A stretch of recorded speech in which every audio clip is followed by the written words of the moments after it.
Good morning, everybody. How are we doing today? It's such a nice morning, a nice Sunday morning.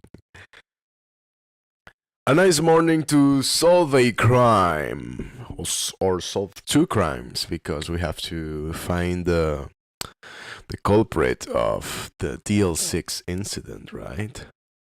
Yeah.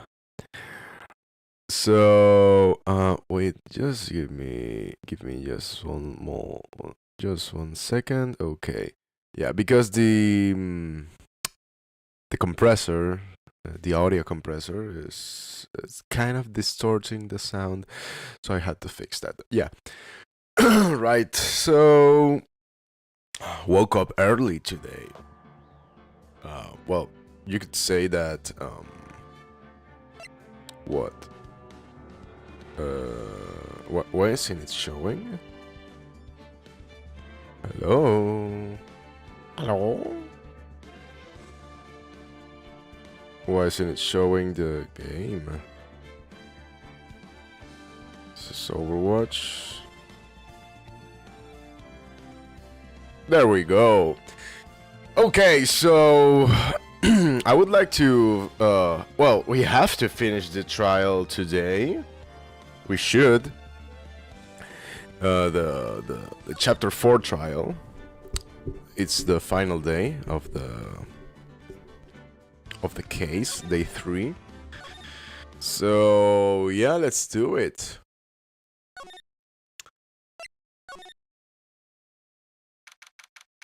As I said, guys, I'm not in a hurry, but a sense of urgency does help a lot to do things. You look as grim as always. See how my voice changes with the time of the day? Mr. Edgeworth, I heard the story about the class trial. Class trial? Do you mean? You don't remember? No, I don't. Your lunch money was stolen, wasn't it? In 3rd grade? Lunch money. Oh, right. Yes. I seem to remember something like that. Nick, I think you're the only one who really remembers. Well, it probably only really mattered to me anyway. Mr. Edgeworth didn't know? Mr. Edgeworth, didn't you know?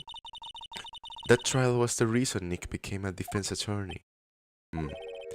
Ridiculous. Gee, thanks. That said, it does sound like the kind of thing you do.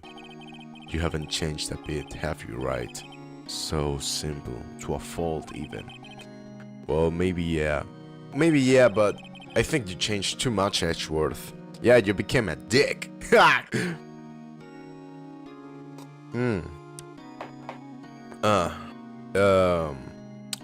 me set up the good old Stream Deck.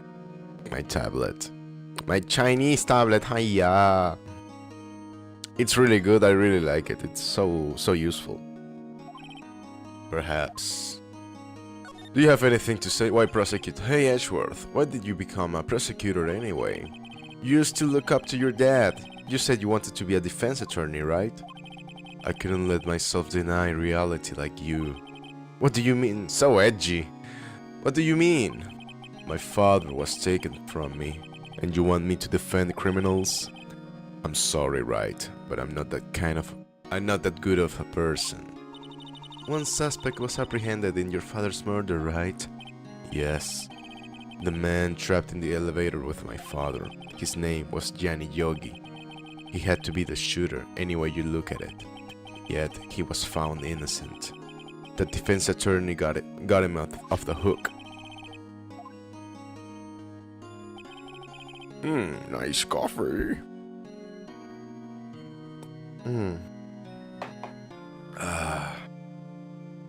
Coffee is great, but it's also great to lay off it every once in a while, just to kind of reset your sleeping patterns.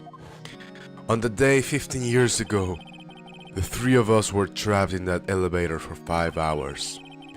When we were rescued, we all suffered oxygen deprivation. I had lost all memory of the murder. Lost your memory? Even now, I can't recall what happened in that elevator. That was the crux of Yogi's attorney's argument in court. He claimed Jenny Yogi had been not of sound mind due to the oxygen deprivation. Yogi was released due to a lack of evidence. Innocent. That's when I changed my mind. I started to hate defense attorneys.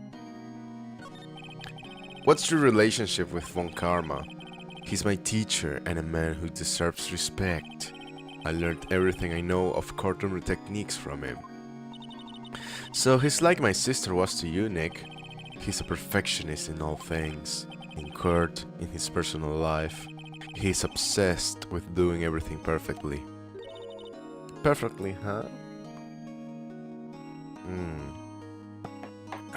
Nice coffee. In all the cases he has taken on, none were left unsolved, and not one suspect was declared innocent ever.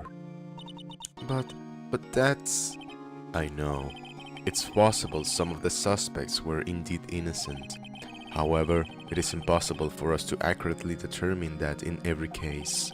All Von Karma does is his job to find the suspect guilty perfectly.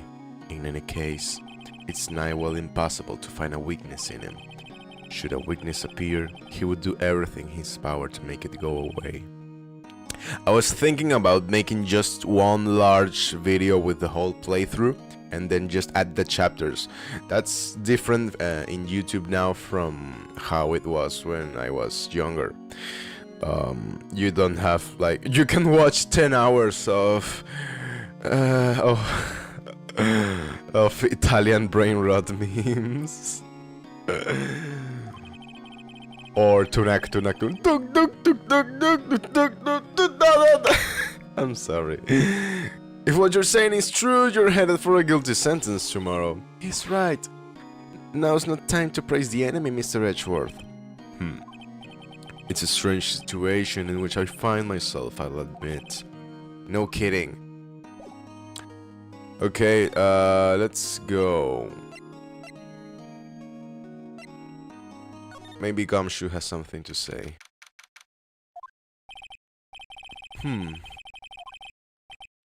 Oh. Right, they have to find the caretaker. Hey pal, long time no see. Oh, Detective Gumshoe. Close one today, huh? I got so worked up I snapped my tie in half. Oh, sorry about that. No prob, pal. Thanks to you, we now know who really did it.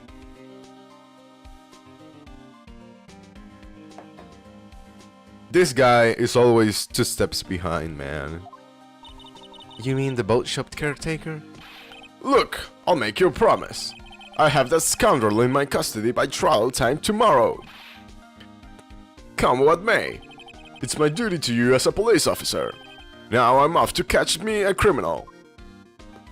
Oh dude, I want to play some guitar or start making music. I should kind of schedule, like divide the stream days depending on what I'm gonna do, because yeah, I want to this game is also like a test to see how it goes and to try to complete a playthrough, because I've always watched let's plays. It's fun for me because it's a way of exploring the game without actually playing it and having someone comment on it, and yeah, just like hanging out with people. And that's kind of how I feel about this, you know. I really like Choga Conroy and Nintendo Capri Sun and the other one I don't, the Runaway guys, you know. And Game Grumps, I love Ego Raptor, man. I would love to meet him someday. Detective Gumshoe sure is active today. Oh, one other thing. No one can go into the woods today. The woods? The woods are off limits to camping, and apparently the park ranger found out. He got pretty mad. No one can go in for a while. I guess Lara's in a lot of trouble. Anyway, I'll be seeing you tomorrow. Okie doke. Can we go in even? To the beach? Still eyesore.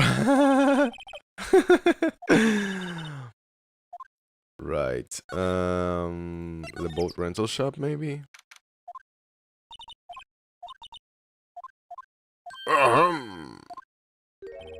Oh, hello. What might you be doing here? Oh, for a walk, hmm? The days of my youth, like the scent of fresh lemon, you see. Mr. Grossberg, this is not the time for idle reminiscing. Mr. Edgeworth's trial ends tomorrow. Oh, that is true, yes. But from what I saw of today's trial, Edgeworth should be fine, right? Well, I'm not so sure about that. Oh, what do you mean about that? Well, I'm not sure. If you find anything out, come by my office at once. I may be able to offer you some assistance. Finally. What do you think Mr. Grossberg was doing here anyway? Who knows? This is locked, right?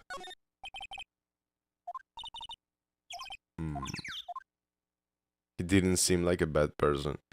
Oh, you'd be surprised, Maya. People have all. Oh, we can enter. People have all sorts of hidden agendas.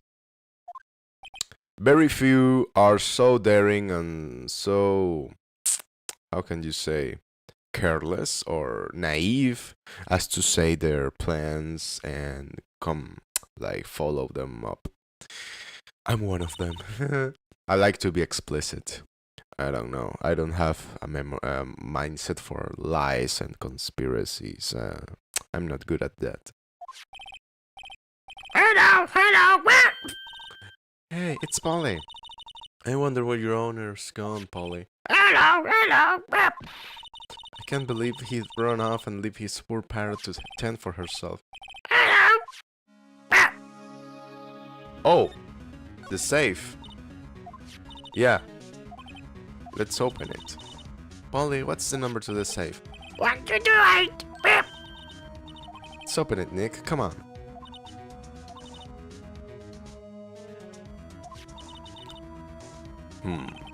Yeah, open it up. Oh, a letter. Boring. Handwritten. Get your revenge on Miles Edgeworth. Oh.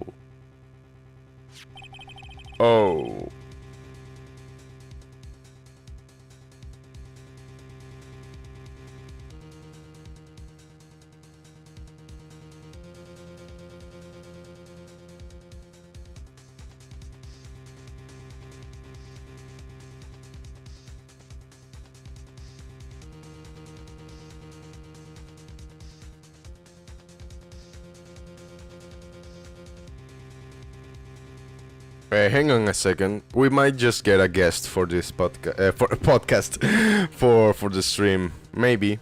We'll see.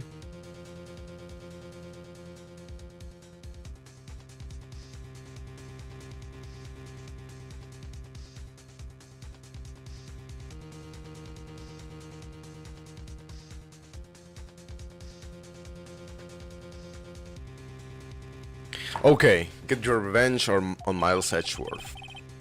This is your last chance. Now it's the time to get revenge on the two men who ruined your life.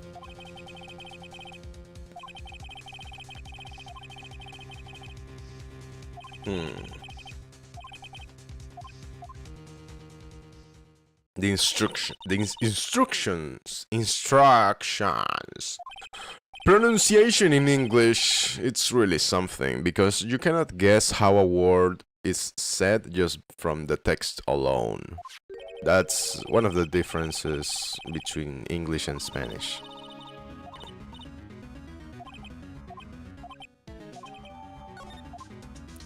Okay, Polly, do you have anything else to say? Kidnapper. Sorry, Polly. He says I can't take you. Okay. Fishing pole. No. Okay, let's go. Maybe somewhere else. A nice little cup of coffee.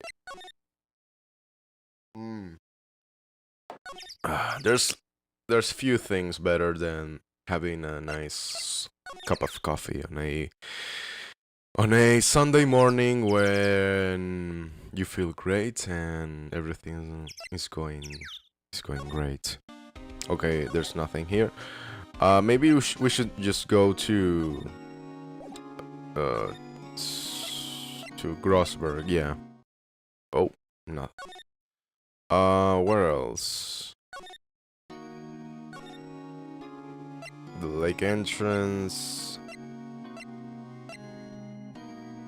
Oh, let's show Edgeworth this. He should have something to say.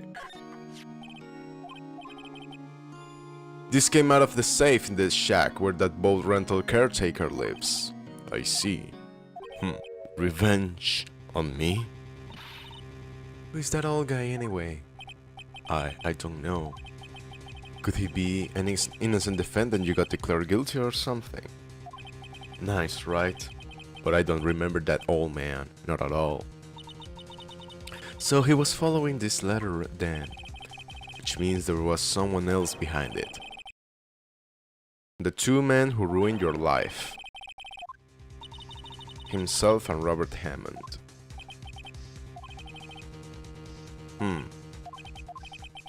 Wait, that old man.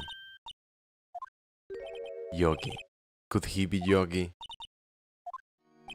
The suspect in the DL6 incident, the one who was found innocent.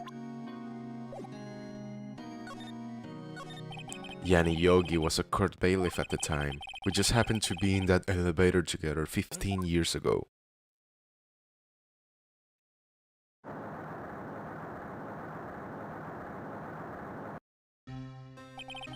The quake was incredibly strong. Before I knew it, everything was dark. We were there for so long, it felt like forever. The air thinned, and the darkness closed in on us in that little box. We became unsettled. Help, I can't breathe. Quiet, I said quiet. You're not making this any easier. I want to get out. Help, get us out. Don't shout.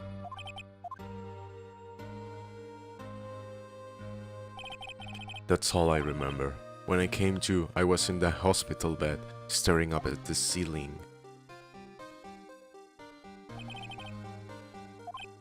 Right, the oxygen deprivation, we know that already.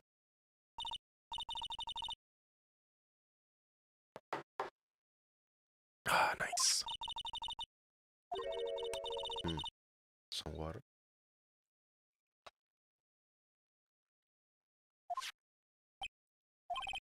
Right. Yeah, there's something that's been troubling me these last few days. I didn't know whether or not I should tell you. The nightmare! Nightmare! Nightmare! Nightmare! Nightmare! It's a nightmare I had. A memory of a crime that I committed. A crime you committed. A memory of a murder.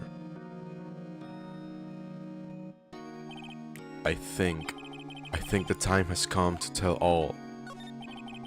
For the last 15 years, I've had the same dream almost every night. Oh, that's terrible. I wouldn't wish that on anybody. I wake up in a fearful sweat every time. Oh, dude. Poor guy. It's a dream about my father's killing in the dark. Oh, man. That's too bad, man. I wouldn't wish that on anybody.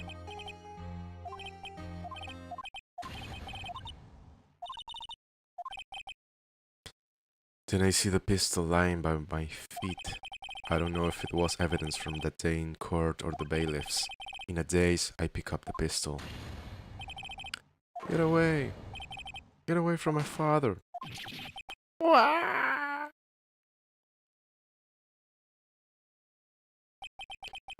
And with that scream I wake. It's a bone-chilling scream. A scream that has rung in my ears for the past 15 years. But that's just a dream, right? Wait a second.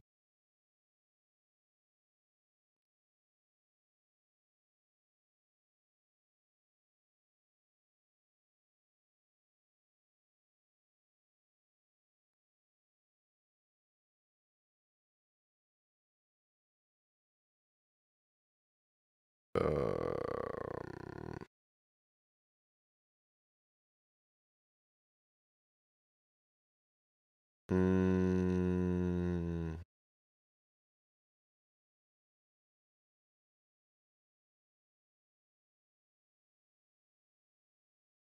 Hang on a second. We might just get a guest and we can do a guest stream.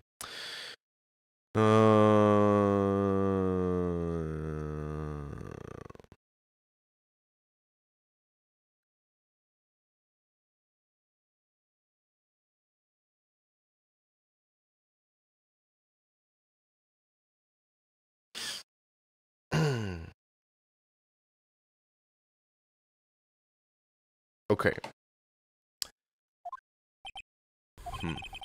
That thought is the only thing that has kept me sane for the last 15 years. But what if I'm wrong? What if it's real? They say that sometimes people shut out memories in self-defense. Maybe it was I who killed my father.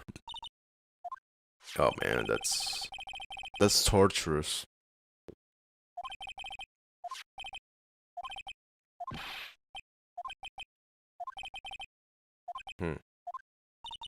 What are we going to do, Nick? What can we do?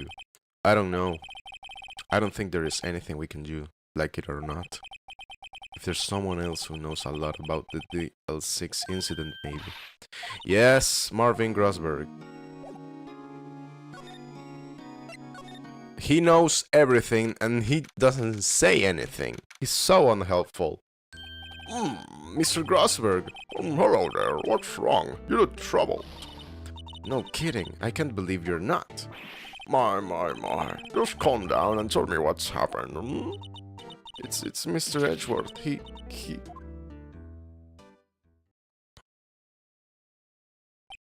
I see. So Edgeworth dreamt he shot his own father. It's only a dream, only a dream.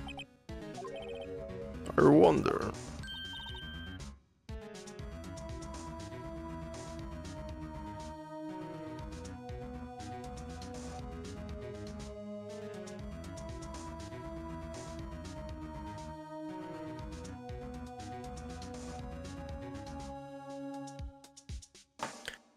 Right. If that's the case, then why do you two look so troubled, Well, also consider this. Yogi quite clearly holds a deep grudge against Miles Edgeworth. So deep he'd want to frame him for murder. This leads me to surmise that Mr. Edgeworth's dream was not a dream, it was real, as you imagined. Miles Edgeworth threw the pistol to save his father. The pistol fired, and the deed was done. yeah, right. Yogi was suspected of murder, and his career as a bailiff was irrevocably wrecked. Thus, he sought revenge on Miles Edgeworth. This was his last chance, of course, with the statute of limitations so close. What do you have to say about this? Oh, so this is the letter. It does seem that Yogi was following this letter when he killed Hammond. But why kill Robert Hammond? Hammond was a skilled defense attorney, but he defended clients not for their sake, but for their own. Huh? His own sake? He never trusted his clients that one. The only thing he trusted was his own ability. But he got his client found innocent, so why should it matter? Actually, my dear, it's quite different. He won that innocent verdict for no one but himself. Yogi was a free man, but socially he was ruined. Huh? You'll understand soon enough. Wait, What is it? this letter... I've seen this handwriting somewhere before, a long time ago. Whose handwriting was this? Do you have any idea who wrote this? It's von Karma.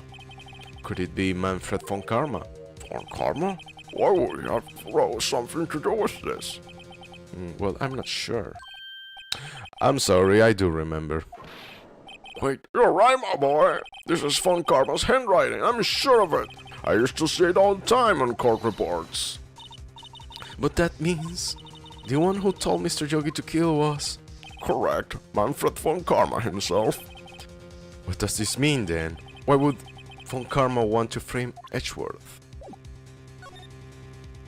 Oof. He was a defense attorney without peer. It sounds right, but it's true.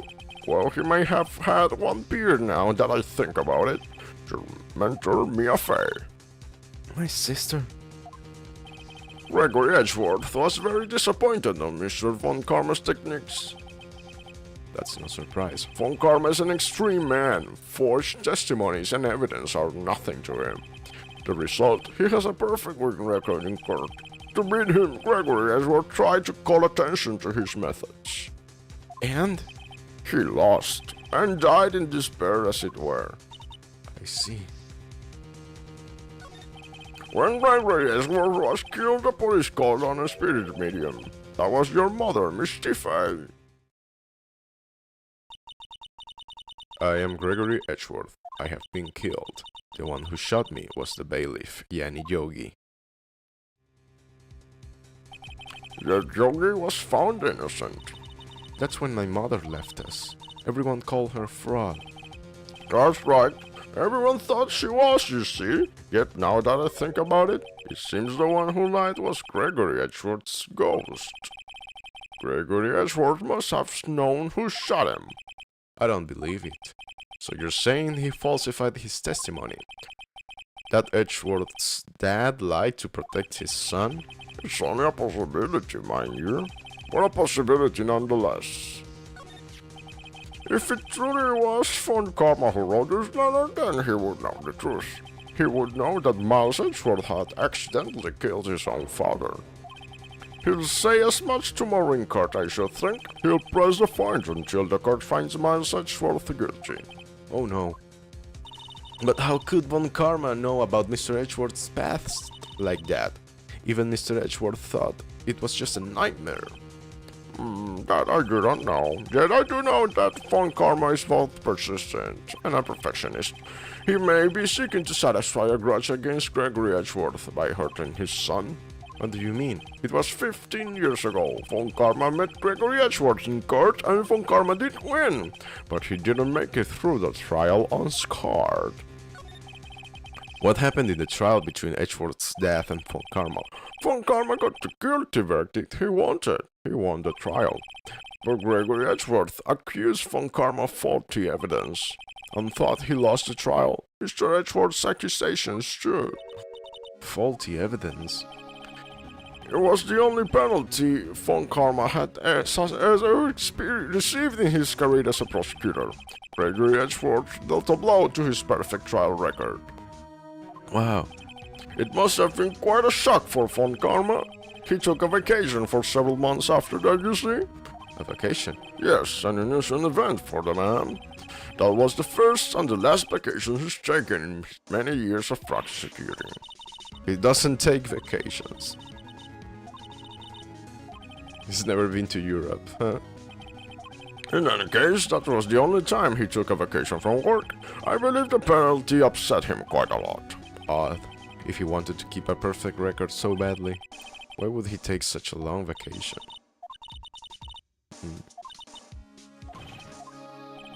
Yes, Mr. Wright, I hate to say this, but even accidental murder is murder, you know. I know that. I just believe in Edgeworth's innocence. I can't believe he killed someone. But Nick, Mr. Edgeworth admits it himself. His father must have lied to protect him from beyond the grave. I don't care. I know he's not guilty. Mr. Wright, if you say so, I suppose I could go check again. The police files might hold something of interest. Mr. Grosberg, thank you. I can't promise anything. In fact, I think the chances of finding something are slim. I understand. We do have the file.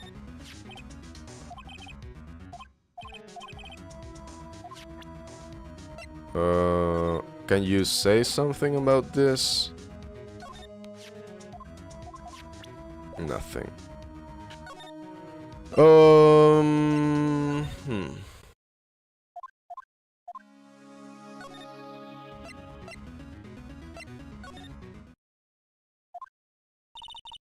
There's hardly anyone here. Yeah, no, they're not coming. Oh, Von Karm is in the records room.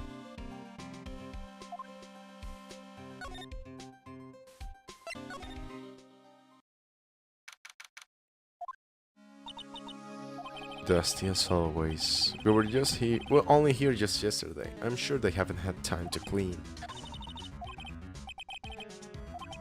Von Karma is not here. Oh, this is open? One of the drawers here is open. Someone must have been looking in it recently. Unsolved cases, evidence, huh? What do you know? File to deal 6 is empty. What are you doing here? Von Karma. You. How do you know my name? Bah! Have we met? What are you saying? We see each other every day, don't we? We're Miles Edgeworth's defense team. Defense team? Ah, I beg your pardon. I see I rarely remember defense attorneys. They are like bugs to me, needless things to be crushed. Oh, we can talk to Von Karma. I don't like his new eyes. I like the previous ones. Although these ones do look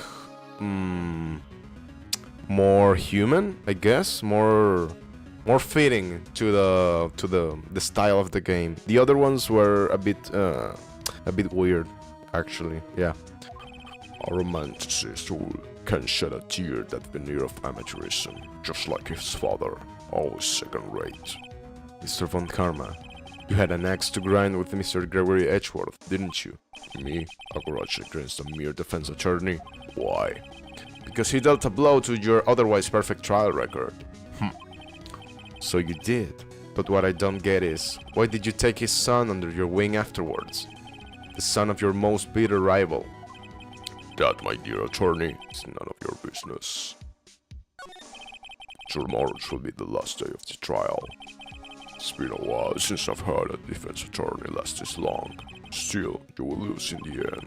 Miles Edgeworth will admit his own guilt. His guilt of 15 years ago, you mean? You're quite the researcher. If you've done your homework so well, then certainly you must understand. You know what Miles Edgeworth will tell the court tomorrow. We were right. He's bringing up the case. Let's see if he reacts to this. Have a look at this. This was you, wasn't it? You instructed Jenny Yogi to commit murder. Jenny Yogi. How many years has it been since I've heard him called by that name? He's a fool. I told him to burn it after he read it. So you admit it. You wrote Mr. Yogi this letter. Yes, my dear defense attorney. Thank you for taking the trouble to bring it to me. You've saved me a lot from a needless hassle. Nick, what is that thing? A taser! Come on, it used to be a gun. Dude. Ah.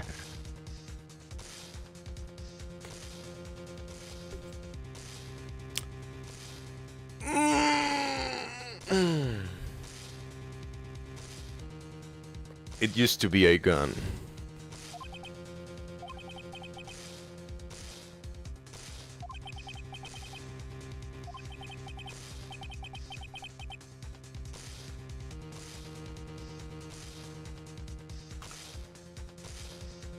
Let's save this just in case. This is a nice sprite.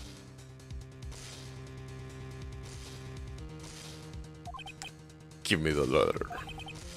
No. No! Oh, he stunned Maya. At the police station. You're crazy, man. Wow, if there are cameras there, then he's done for. Who knows?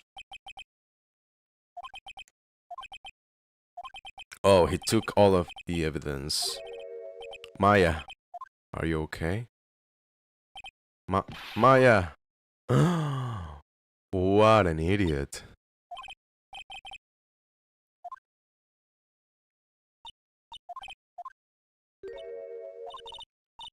The letter, he took it.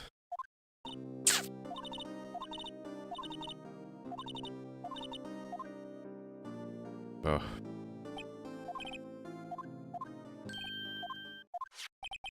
Dude, I would also like to play Trauma Center. That's a fun game, but I don't think there's a remake on the computer, on PC. Let me check it out. Trauma Center PC. Yeah. Ugh. That's a shame. That was my first game on the Wii, the Trauma Center Under the Knife, was it called? I don't remember, but it's such a cool game. It's really different. Right, we're done with the final day of investigation. Finally, now we can go to the trial and maybe finish this chapter for good. Making progress, making progress, making progress. Okay, let's do this.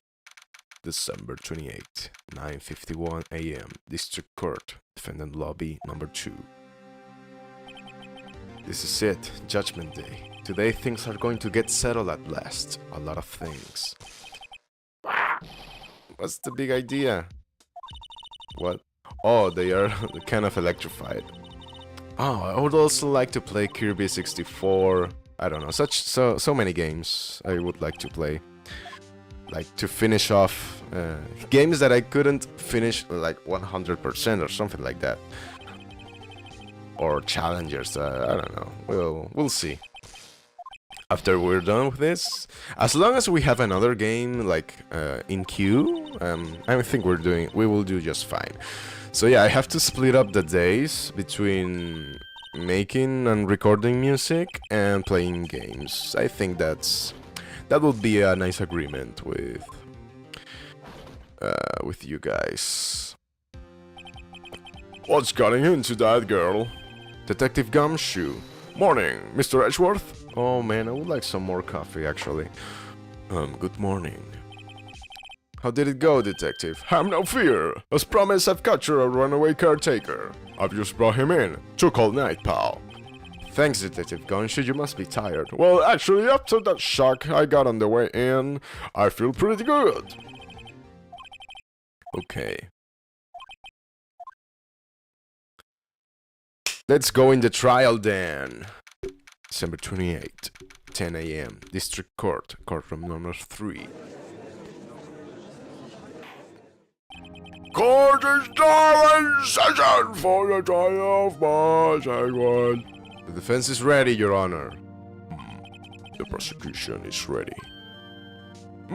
Oh, right, very well. We have reached the final day of all proceedings in this trial. I ask the prosecution submit decisive evidence. Understood. Come on. Very well, Mr. Von Karma. Your opening statement. Right. Thanks to Detective Conscious efforts, the MON-WED-THU-SAT caretaker has been arrested. In yesterday's trial, the defense asserted that the caretaker was the murderer. However, the caretaker has yet to confirm this. I would like to ask the defense to cross-examine him as much as necessary. Very well. Please bring the witness into the courtroom. Ladies and gentlemen of the court, I believe you all remember our witness. He lives in the boat rental shop on the lake from where he witnessed the incident. In addition, he has currently lost memory of his name and identity. Witness! Why did you run away yesterday? The witness was not running away, as he will now testify. I see. Very well, please begin your testimony.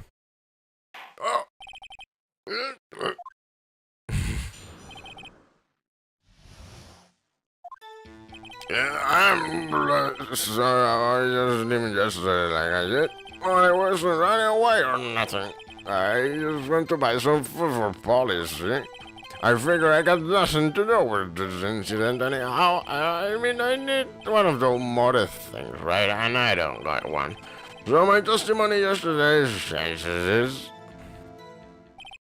Very well, let's begin the cross-examination, shall we?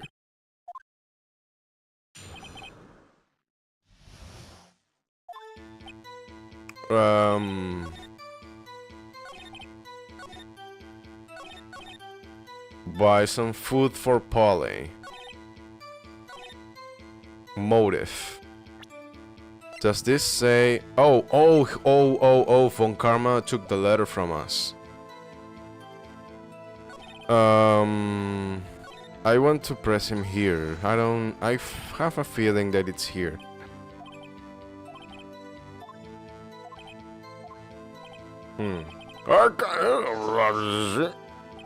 The witness has trouble remembering things sometimes. When the police apprehended him, he was on his way back to the shack. Yeah, right. I see, so he was lost. Let's press him here. How can you say you had no motive? I say you do. You had a grudge against Edgeworth and the victim, Robert Hammond. That's why you took revenge on them, right? Please don't make me repeat myself, Mr. Wright. This witness has no memory of anything beyond several years ago. He can hold a grudge. It's impossible. Have to prove he's lying.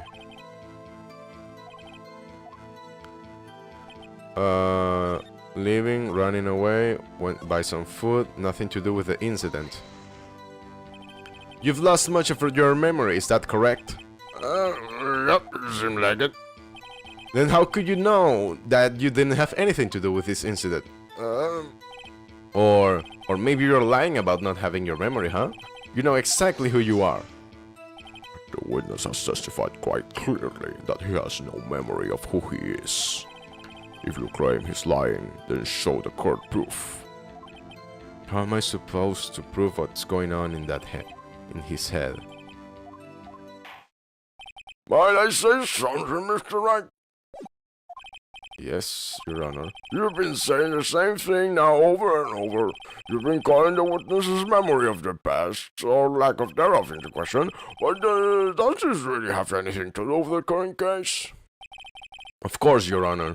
The witness has said he has nothing to do with this case and no motive. Both of these statements are lies. Order! Mr. Wright, there is a serious problem with your claim.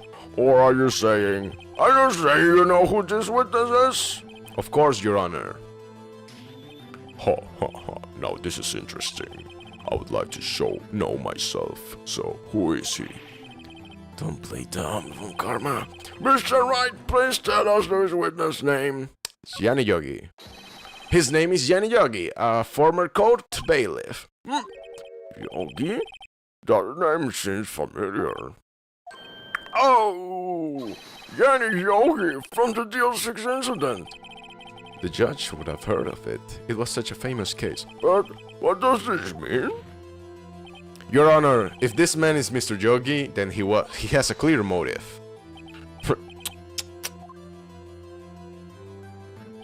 Jumping to conclusions again, Mr. Wright.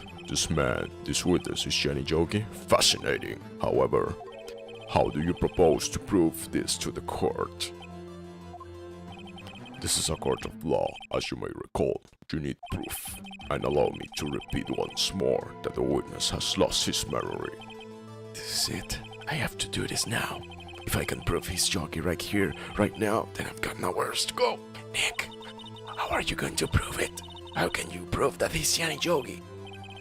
It's okay. It's actually quite simple. Your Honor, please take this man's fingerprints. Then we'll compare them to the fingerprints on file for Yanni Yogi 15 years ago. I see, that makes sense. I'm so very sorry, Mr. Wright. Why? The witness has no fingerprints. Oh, that's nuts. How weird would it be to not have fingerprints? You see, before I work as a caretaker, I work at the chemical plant. I burn my fingers working with this stuff. Yep. What? Yogi, you sneak. You burned your fingerprints off to hide your past. Well, if the witness has no fingerprints, I guess we will not be able to prove his identity. No. Well, what would you do, Mr. Wright? It seems that the case has been decided, no? No. I know what happened. I know everything. I just can't prove it. But no, I can let it end like this. I can't lose. There has to be another way. There is no one who can testify as to who this witness is. No one. Nick, what are we going to do?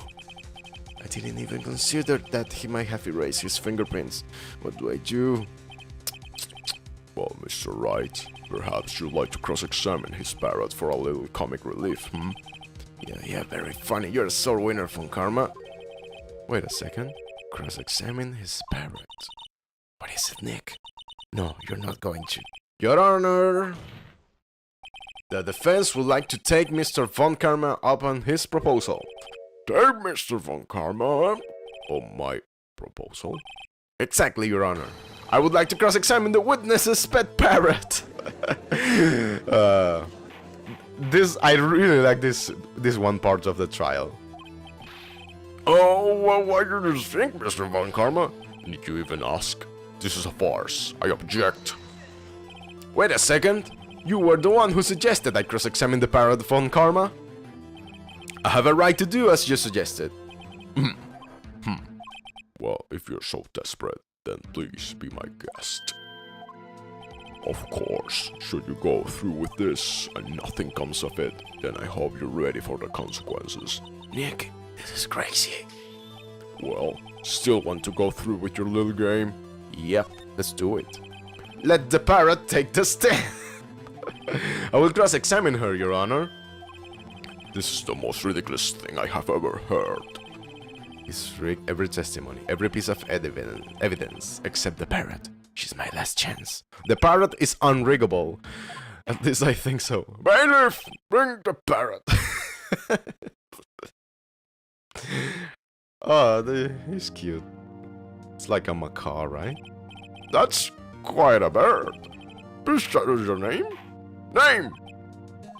The witness is ignoring me. It must hurt to be ignored by a bird. Very well, witness. Who is your honor? Please testify for us. Who is your honor? Hello.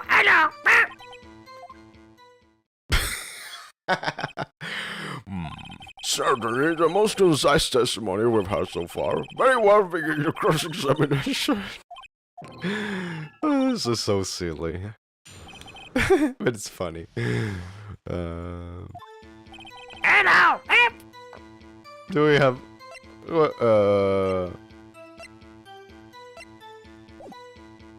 Press... Hold it! Witness, you can't just say hello and expect us to get anywhere. I want you to testify! Maya, you talk to her. Right. What do I say? Have we forgotten something? As I recall 2 days ago. Polly, have we forgotten something? Don't forget the 86. If I can get Polly to say that here, that will prove that the caretaker had something to do with the L6. Polly, have we forgotten something? Hello.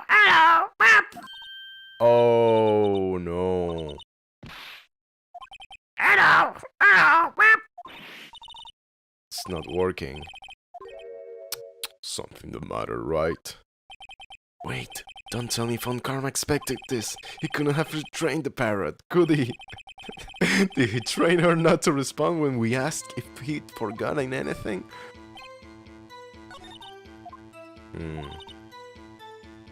Show the judge that the owner is Mr. Yogi. How do we do that? This is not... No, no, no. Oh no, let's press let's press the parrot on the here, the three dots. Witness, you're here to speak. You must speak to me. Frankly, I can't believe you're speaking to a parrot. Well, I guess we should try to get some information out of her. We need to show the judge that her owner is Mr. Yogi. Hello, hello.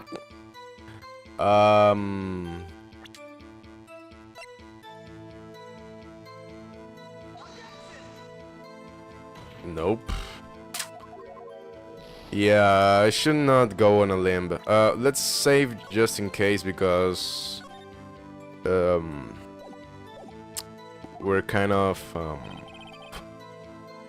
far away from the checkpoint. What can we show to prove that her owner is Mr. Jenny Yogi?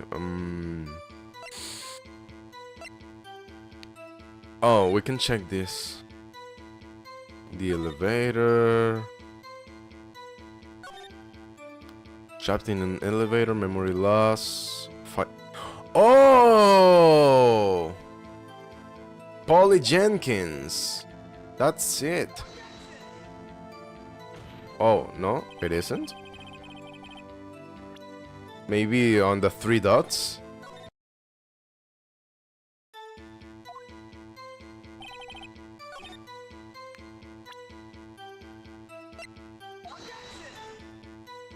No.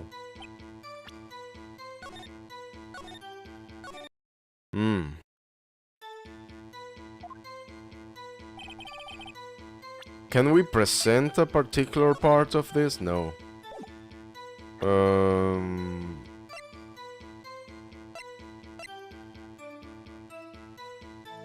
How do we prove that Jenny Yogi is is the owner?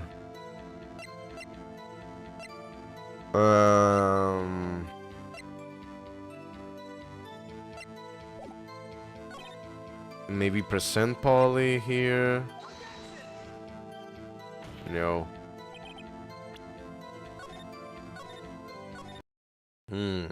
I don't know.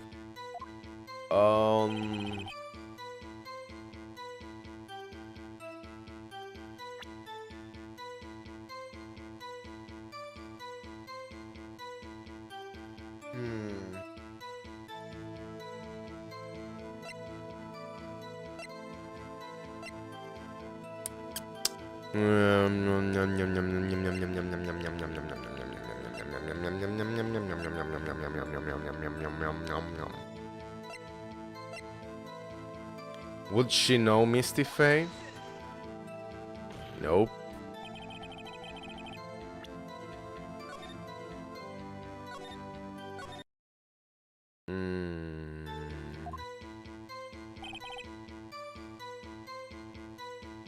Let's just press her on both statements.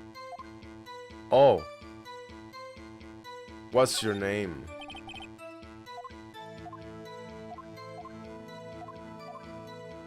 Okay, this is it. This is it. Yep. Yes, it does. The name is quite important.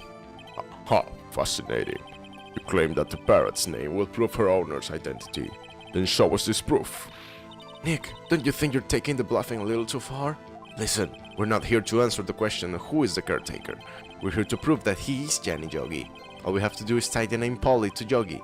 Your Honor, the proof that the parrot's name reveals the caretaker identity is the case file. The DL6 case file?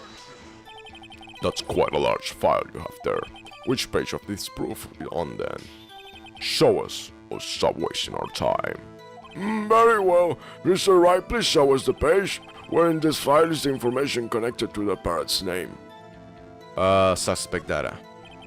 It's on the suspect data page. This page has all the information about Jenny Yogi. Right after he was arrested, his fiancée committed suicide, see? Indeed it does say that, yes. What was his fiancée's name?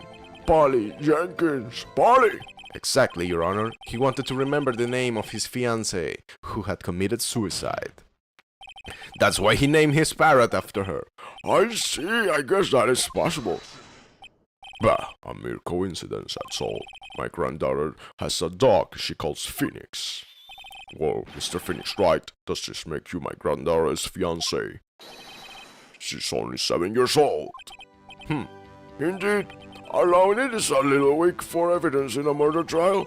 We would need some other corroborating evidence. More evidence.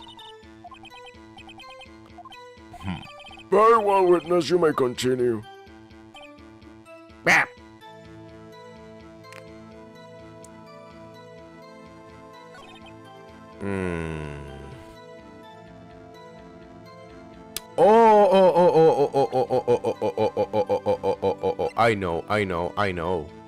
I know.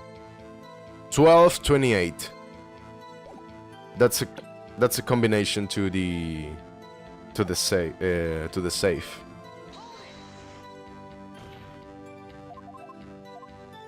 What's the safe number? Yeah. 1 to do it. 1 to do it. Why, what a reckless parrot. Well, Mr. Wright, you aren't claiming that his number has something to do with the caretaker. It does. That's why I had her say it. Huh, ridiculous. How can the number to a safe tell us who the caretaker is? Show us your proof. What could possibly link this number to the caretaker's true identity? The case file. The DL6 case file. What is this obsession you have with that case? Mr. Wright, where in the file is something related to the safe number? It's on the case summary page. The case summary? Specifically, the date on which the DL6 incident occurred. The date of the incident, December 28? Why, that's today's date, 15 years ago. And the number on that safe is 1228. Ah! He used the date of the DL6 incident as the number for his safe, Your Honor. That's how important that date was to him. I see. It certainly is an interesting coincidence. People often do set their secret numbers to dates. But this is not tangible proof. I set my ATM's card's number to be 0001 because I'm number 1. This has nothing to do with a date. Nothing. That's enough. I think we've reached a conclusion here. This is a mere coincidence, that's all. True, that is a possibility. However, two coincidences at the same time seem more like a pattern to me. Why? What are you saying? Summon the caretaker of the motion immediately! Witness! That is your name! Wait. This witness, he doesn't remember. No. It's okay. Oh, snap. He's straightened up. I've accomplished what I wanted to do. I'm done. Nick, he looks totally different. This is the real Yogi, I think, finally. He's been acting feeble to hide his true identity. Acting for 15 years. Well, let me ask you again. Please say your name for the court. My name is Jenny Yogi. 15 years ago, I served as a bailiff in this very court. Oh. Order! Jenny Yogi. Give me just one moment. Okay, this is better. So was it you who killed Robert Hammond and tried to frame Miles Edgeworth for his death? Yes, it was me. I did it. They put me on the witness stand 15 years ago. Robert Hammond, he said I was mentally unsound. He told me it would make me innocent, get me off the hook. So I pretended to have brain damage. I was innocent really, but he didn't believe me. He won the trial, but I lost everything. I lost my job, my fiancé, my social standing. Then, this year, 15 years later, a package arrived. It was a letter and a pistol. The plan was written out in careful detail. It was a plan for me to take my revenge on the people who ruined my life. I didn't care who had sent it. I thought this was my chance. After 15 years, this was it. Finally, a chance to have my revenge on Robert Hammond and Miles Edgeworth. I have no regrets. Wait a moment! Revenge? Against Miles Edgeworth? What do you mean? I'm not at liberty to speak on that matter. Why don't you ask Mr. Edgeworth yourself? Anyway, I admit it. I was the one who killed Robert Hammond. Toot toot! Nice. Von Karma, where is Mr. Yogi? Under arrest, Your Honor. I saw no room for error in his confession. Then the defendant Miles Edgeworth is innocent, in this case at least.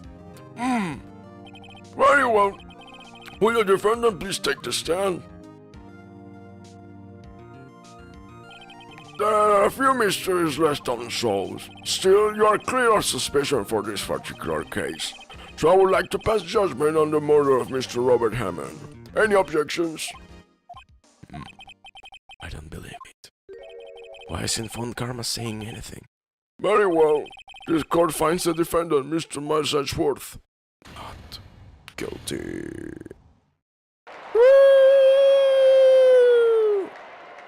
awesome.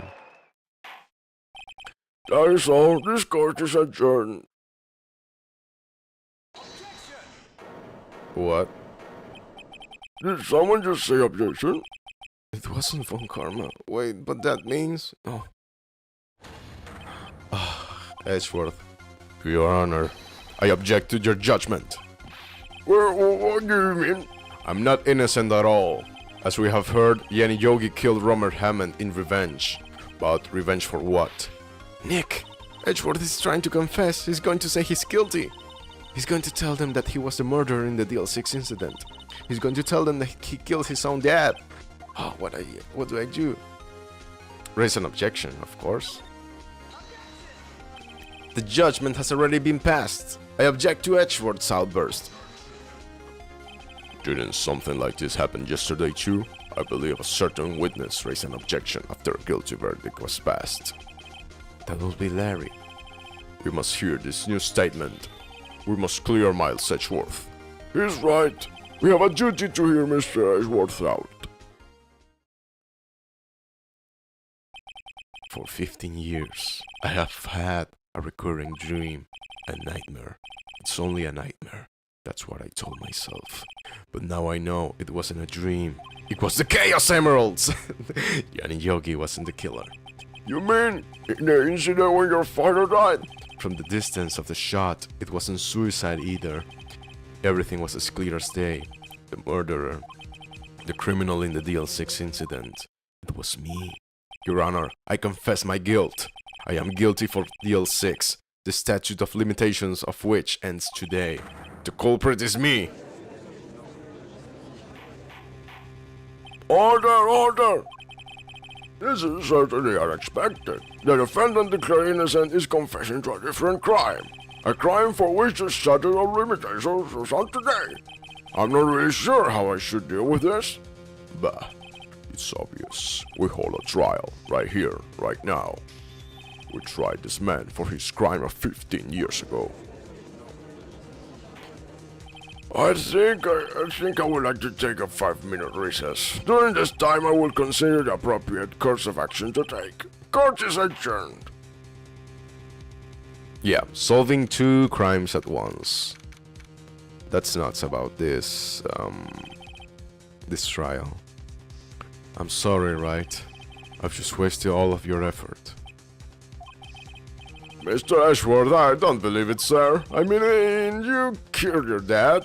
I didn't want to believe it either myself, detective. But it's the Chaos Emeralds. I deserve to be punished. Murder is murder, no matter what the circumstances. This is crazy, just crazy. Nick, what are you doing? Huh? Oh, I was just reading through the court record once more. I'm getting my case ready. Your case? For what? Isn't it obvious? I'm going to prove that Miles Edgeworth is innocent. What are you talking about, pal? He just admitted to it. He confessed that he did it, in court. I'm sorry, Edgeworth, but I don't believe your nightmare. What? It's just a dream. It's not real. The truth is right here in this court record. In any case, tighten your belts. The real fight is just beginning. I'll prove you're innocent. Trust me. Right.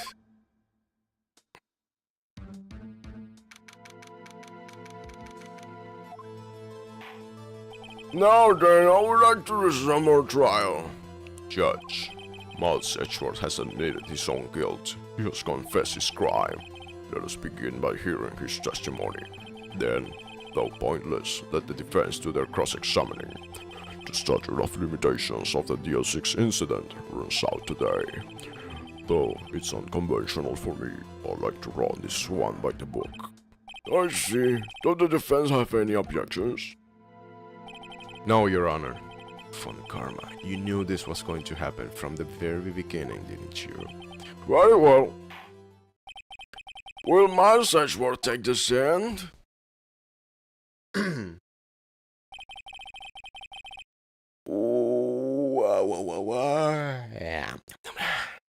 It's still early, it's just 9 a.m.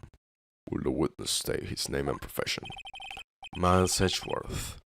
I'm Shadow the Hedgehog. I'm a prosecuting attorney.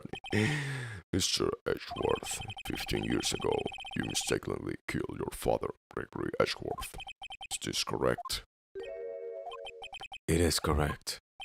Then testify about this matter to the court. When Edgeworth was telling me about his dream yesterday, I noticed something. One detail didn't quite fit. That will be the key. Please, please.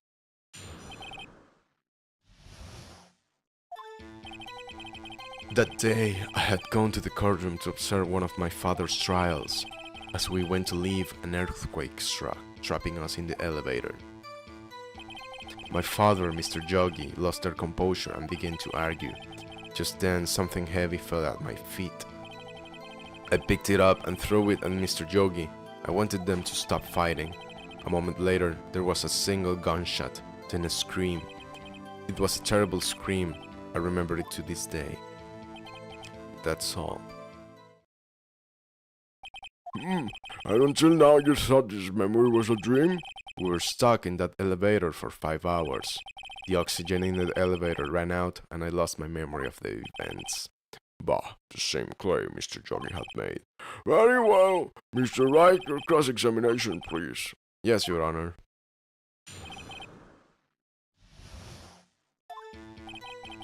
That day, I had gone to the courtroom to observe one of my father's trials.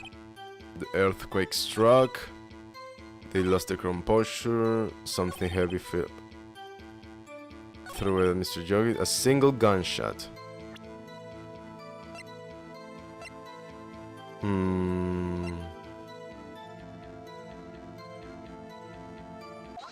Yeah, there was more than one gunshot. Yes, I'm sure of that. I heard the shot, then the scream, then everything faded. I was unconscious until the rescuers came. No, Your Honor. Unfortunately, you don't. I think I might just switch headphones. Well, no, I was wearing them wrong. Okay. Take a look at this. I don't want headphone head, you know, like Tyler one gets. Yeah. That's actually not a bad idea. This is a photograph of the scene of the crime 15 years ago.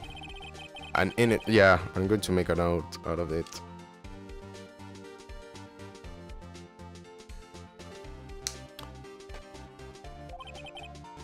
I can see the victim, Gregory Edgeworth, lying there.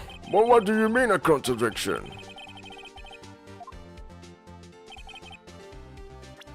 Here it is.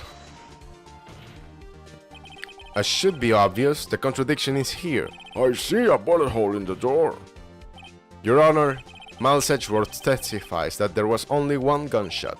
However, according to this photograph, not one, but 2 shots were fired. One shot hit the victim, the other hit the elevator door. I ask you then, why did Miles Edgeworth only hear one gunshot? You know what I'm gonna do? I'm going to switch headphones because, give me just a little moment.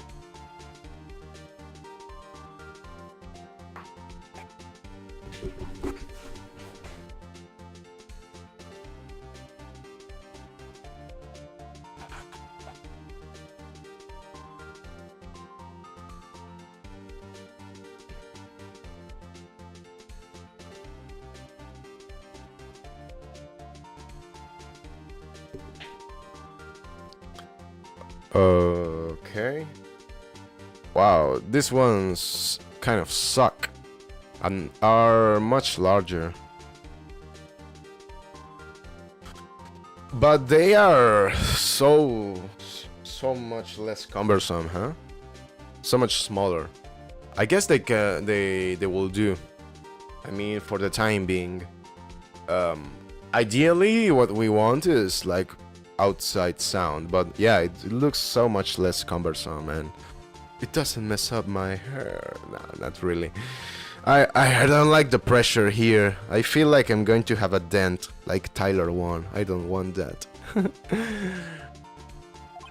However, when was the hole in the elevator made? It may have been there before the incident occurred. If it was there before, it has nothing to do with this incident. Oh, that's a good one actually. Proof that it was caused at the time of the incident.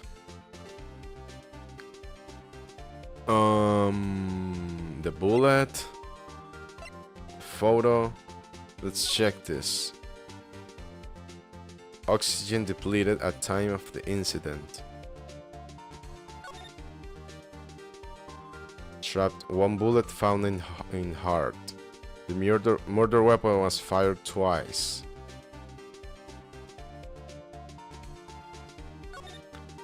Trapped in the elevator, memory loss due to oxygen deprivation.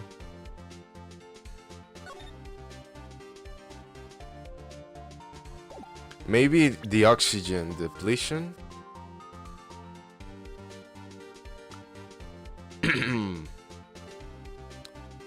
I think it's the oxygen thing.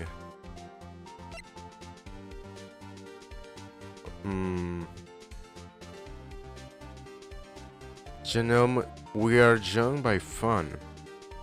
Which one is that, Percy? Let me check it out. We are young by fun. Janelle Monáe. If I remember right, she's a pretty good singer, right? Fueled by ramen. Yeah, sounds like 1.2 billion views. Holy crap. I'll check it out later. Yeah. Yeah, just after this stream, I'm going to take a little break. We might have a guest, so we can talk with him. I'll check out some of the music you've sent me. Oh, let's just add it to the playlist. There's this playlist with the music we've been discussing during the stream. Thanks for hanging out, Percy. I appreciate it. Okay, proof that the bullet hole was caused at the time of the incident. It should be this one. Oh, profiles. We can present profiles now? Oh, right, court records. Let's see.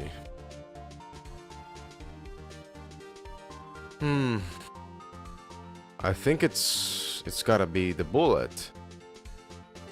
Let's save and try presenting the bullet.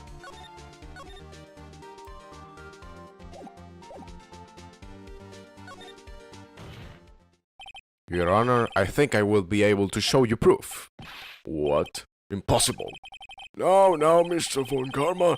Save your surprise for after you've seen the evidence. Very well, Mr. Wright. Show us your proof. Why do you have the proof the bullet hole in the door was related to this incident? I would say the oxygen depletion, actually.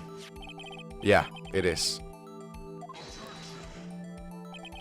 You do enjoy dragging out that file, don't you? I don't accept this evidence unless you can tell us what page is it on. Which page shows the link between this bullet hole and the Deal 6 incident. Case summary. Mr. Wright, please think how we feel having to look at this evidence time and time again. Every time you show us ridiculous evidence, I feel mocked. What? That wasn't it?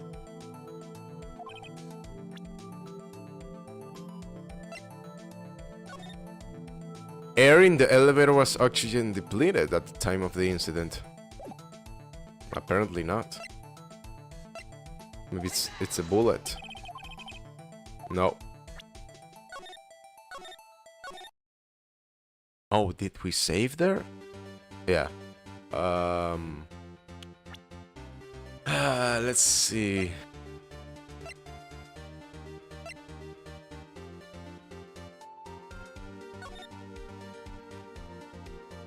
Proof that the bullet hole happened at the time of the incident.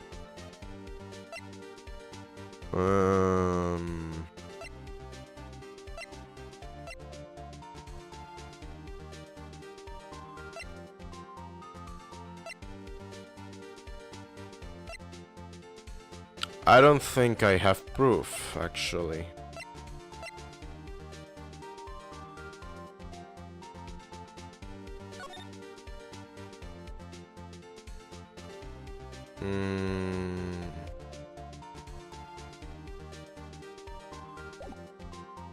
She's not only the first half of the bridge, and that was it.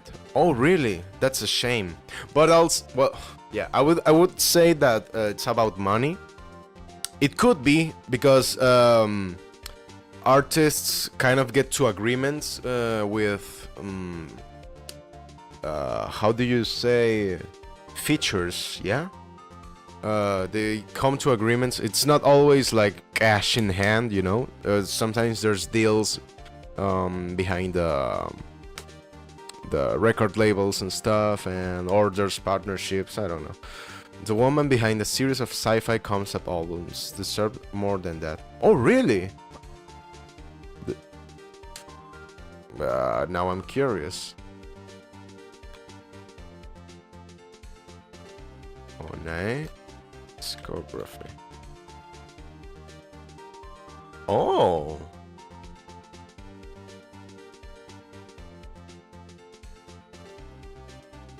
That's interesting.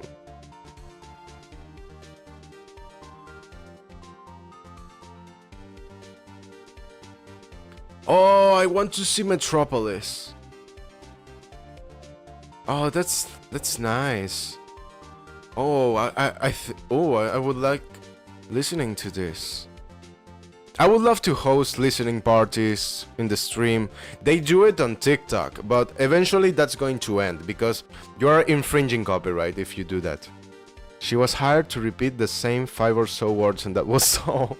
Yeah, man. I guess she was charging. A great deal of cash. Oh, this one ought to be nice. Metropolis to chase. Oh, that's so cool. I like her concepts, man. Ah, thanks for the recommendation. It's refreshing to have stuff different to metal. I mean, I love metal. It's any kind of music that anyone recommends. It's I was talking about that with Seven, with a regular viewer, the finest viewer. We were saying that we were talking about like genres, and he or she or they told me that they make a playlist. Seven makes a playlist, a thrash metal playlist, and it's kind of like pure thrash metal, and it's so nice to listen to that, but also pivoting towards other genres and listening to other stuff. Like, I really enjoy that because I don't know, it's refreshing for me. I cannot stay put in just one genre, one game, one theme. I kind of like connecting stuff and see the relationships between genres. Yeah. Oh man, thank you.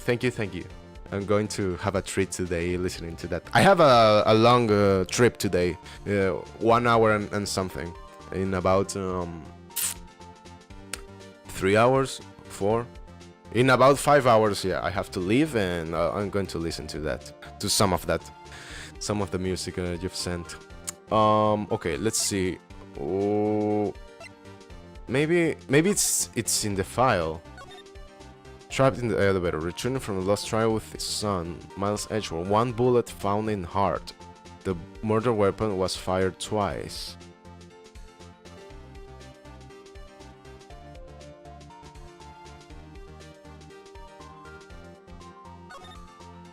Court bailiff trapped in the elevator with Edgeworth's memory loss.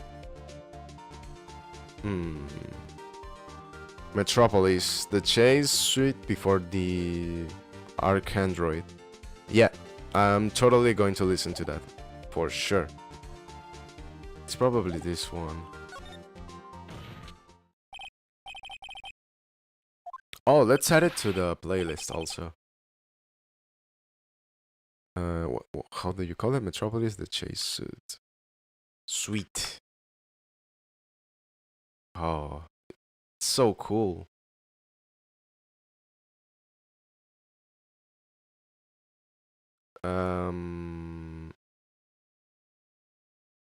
Let me just try to add one to the playlist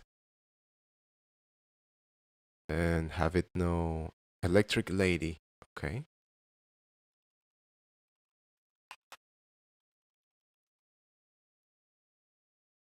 Okay, let's add this to the playlist. And this one. Why do they put this here? That has nothing to do with it. I want a better. So cool that she named it Metropolis. What? The Chase Suite.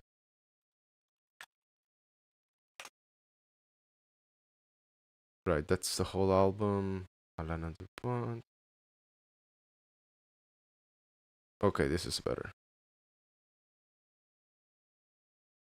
Ah, dude, I want to make music so bad. Yeah, I'm going to split up the stream, because I want to stream a lot, and it's an excuse to produce content quickly. So I want to the arc. I think the arc and it's funny that you use those letters because I just read them like phonetically, and it just makes sense to me. And the D, it's just like in Spanish. I think the Arcandroid is better, but the Chase Suite comes first. Great, man. I'll listen to them. Thank you. Thanks a lot. Yeah. So I stream Mondays, Wednesdays, Thursdays, Saturdays, and Sundays. I should split the stream between playing games and making music.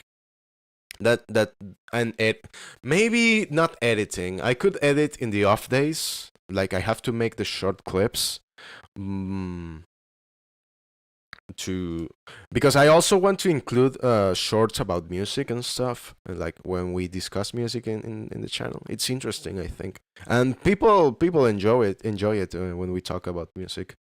So yeah, that's gonna be a nice approach to this whole thing.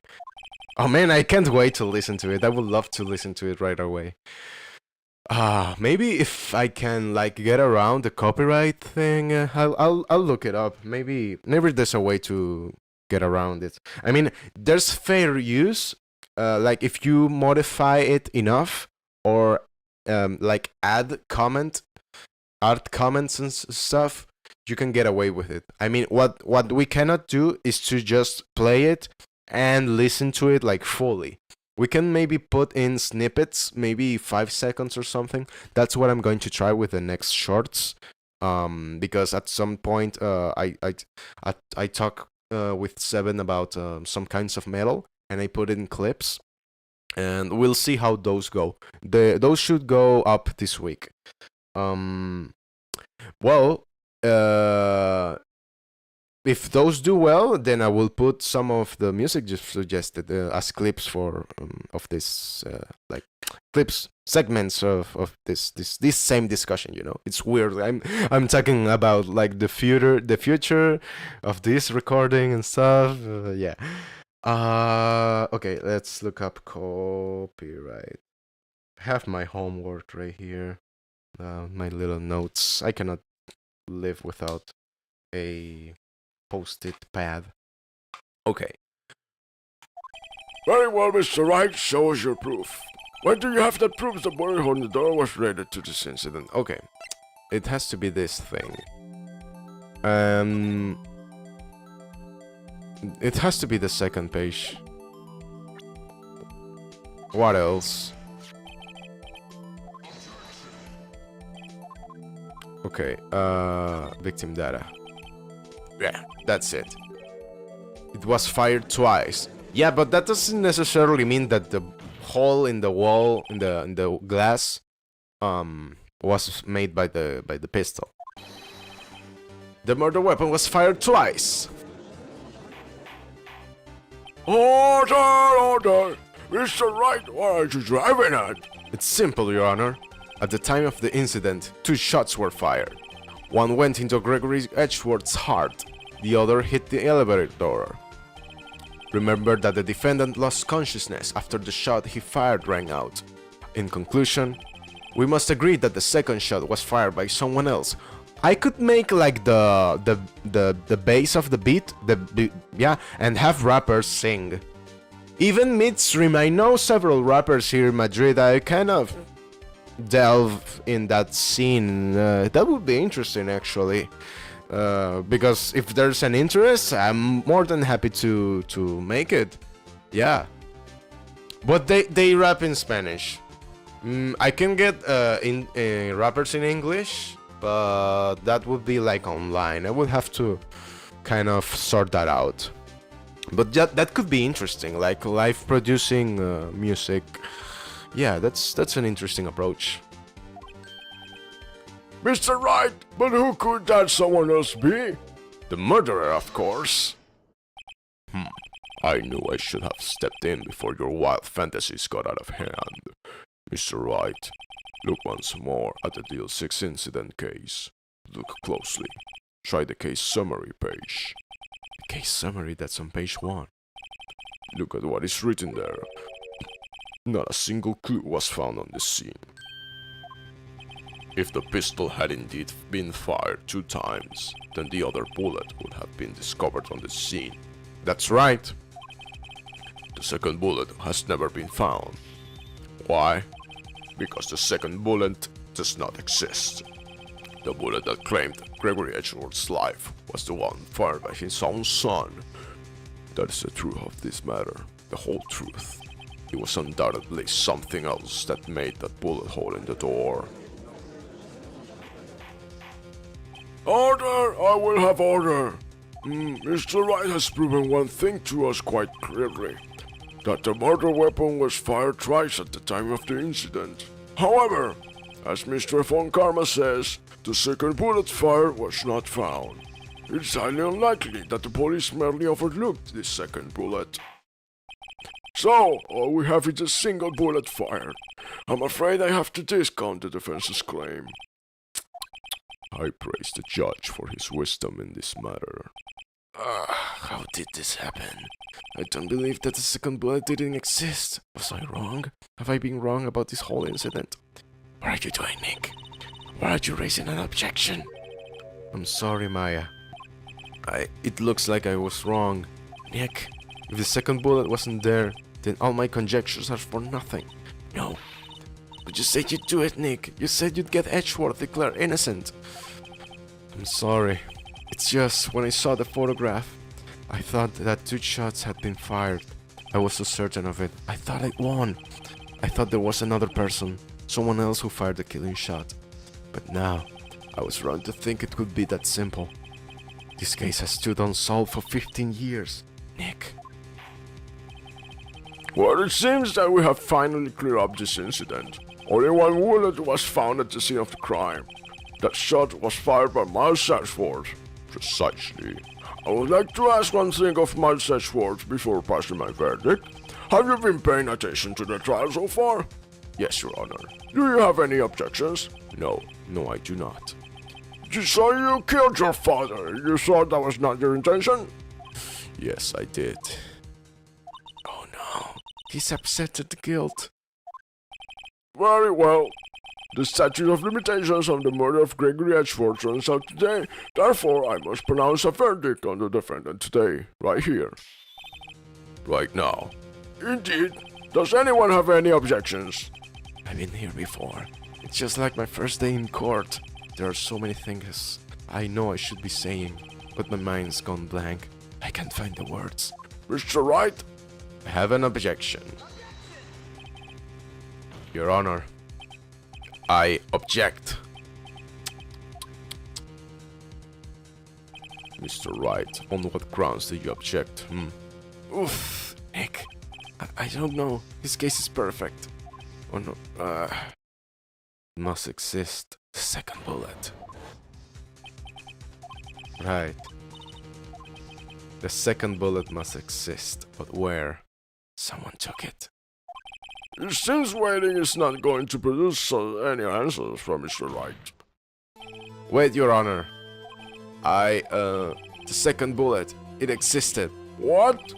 But we just heard proof that it did not exist. I realize that, Your Honor. I'm really grasping here. It's just someone took it from the scene of the crime, that's what happened. But who? The murderer! The murderer? Then tell us who is this murderer. I'm still thinking about that one. So the criminal took the second bullet, but why? First of all, how would they have found it? It's not easy to find a stray bullet, Mr. Wright. There was some pressing need for the murderer to search for that bullet. Yes. Of course there was a need, that's why they took it. Bah, what possible reason could they had? Well, the reason the murderer took the bullet away from the scene with them is... the bullet will be proof. It was a special bullet, so they took it with them. If that was the case, then they should have taken the bullet from inside Gregory as well. Why would they only take one of the 2 shots fired? Oh, have to be more careful.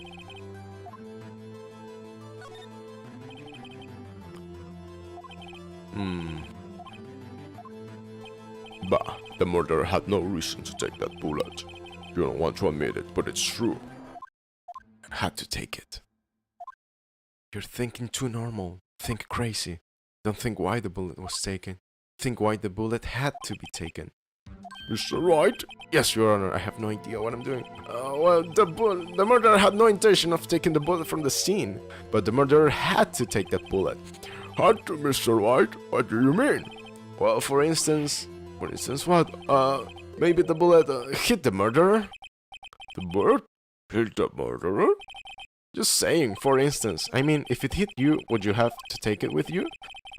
It's not like you could perform surgery right there, you know? Wait a second. I was just talking off the top of my head. What if that's what really happened? Let me get this straight. So at the time of the murderer themselves was shot, and they left with the second bullet still inside of them, thus leaving only 1 bullet at the scene of the crime? Yes, I guess that's how it would work, yes. But there's a problem with that. The other 2 people, my Sedgeworth and Jenny Yogi, were both unharmed. That would mean... the murderer came from outside. Yes!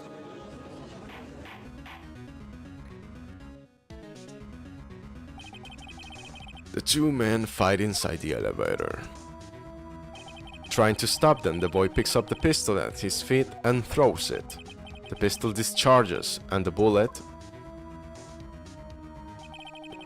goes through the elevator door and hits the murderer outside.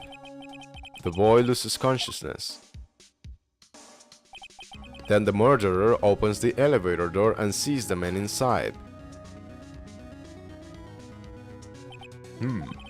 Mr. Wright, you are truly the most unpredictable defense attorney I've ever known. I can tell you're grasping, yet I cannot deny the possibility of what you say. What are you saying? Deny it. Deny it. No one involved with the incident was wounded. There was no murderer. No one was wounded at the time of the incident. He's right. I can't think of anyone. Hey Nick, I just thought of something really crazy. Remember what Mr. Grasper said yesterday? Gregory Edgeworth did upload to his perfect trial record. Wow. It must have been quite a shock for Von Karma. He took a vacation for several months after that, you see? Yes, an initial event for the man. That was the first and the last vacation he's taken in his many years of prosecuting. What if Von Karma didn't take that vacation because of shock, but took it because he was injured? Which could only mean one thing. He was the murderer in the Deal 6 incident. He was the man who shot Gregory Edgeworth. It was Von Karma. Oh man. Something wrong, Mr. Wright? You seem dazed. No, Your Honor. Well, you have indicated the possibility that the murderer came from outside. Could you give us the name of your suspect?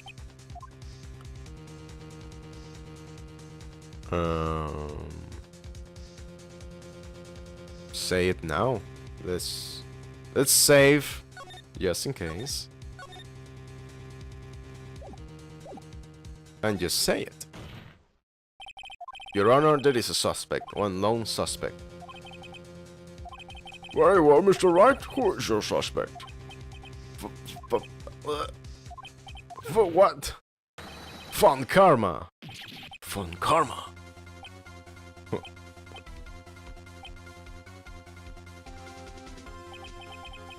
You mean the Von Karma, the prosecutor? The one standing right over there? Bah. You don't object? I see no need. Why honor this ridiculous outburst with my objection? Because you took a vacation for several months, starting the day after the incident. Yet you pride yourself on a perfect record. Why would you take such a long vacation without any reason? So you're claiming that I took a vacation to heal my injury from the incident? Fascinating. Prove it. I would have needed surgery, no? Or did I go under the knife at Mr. Wright? Bring the doctor that operated on me. Have him testify. Ugh. Nick, let's find out who his doctor is. It's no use. Edgeworth? I know Von Karma, perhaps too well. He's perfect, he wouldn't leave clues. He probably didn't undergo surgery. That would leave a doctor and a witness. Ugh, nobody's that perfect. So what, Nick? Did Von Karma pull the bullet out by himself? That's insane. No, he couldn't have. You can't just pull bullets out of yourself. Wait. What? Ah, he still has it in. Could you produce evidence to prove I was shot? Yes. Alright, Von Karma, I'll prove it. I'll even use evidence. I know how you like it so much. What? The evidence that proves Von Karma was shot is the metal detector. Von Karma is perfect. He wouldn't risk surgery, leaving an evidence trail. So then I ask, where is that bullet now? I think it's unlikely that Von Karma performed surgery on himself. You don't mean... I do. There is the possibility that the bullet is still inside Von Karma. Is that even possible for all these years? Well, there's one way to find out. We could use this metal detector. Just bring it out like, hey! I'm going to run over around this overview and see what we find. I refuse. You refuse? But refusing this means you acknowledge that the bullet is inside you? Order, order! Your Honor, the defense requests that be allowed to use the metal detector. Objection. Judge, I call for suspension of this trial. This is an invasion of privacy. The statute of limitations runs out on this case today. It was you who said we had to end it right here, right now. Enough! I permit the use of the metal detector. Mr. Von Karma, you will submit yourself to testing. Nick, what does this mean? I don't know. We have to give it a shot.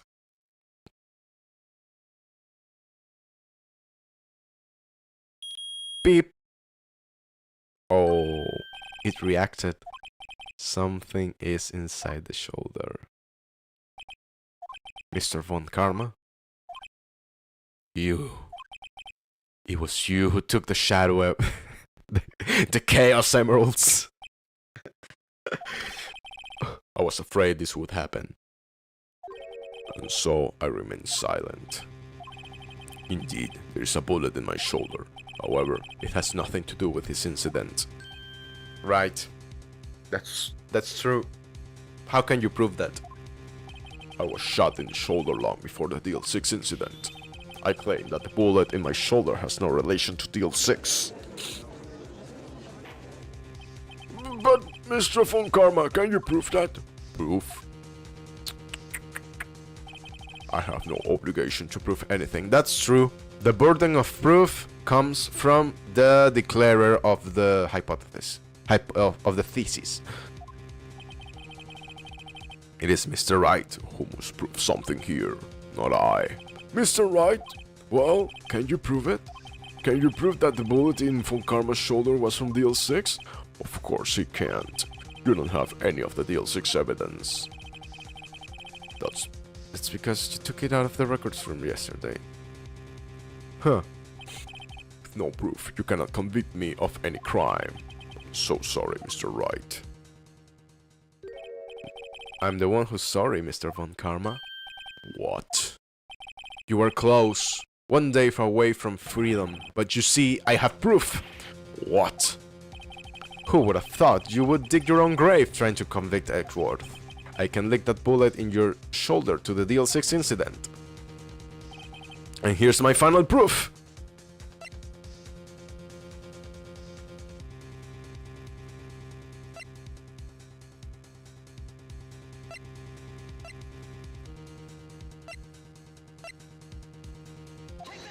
It's the gun, right? No, it's the other bullet.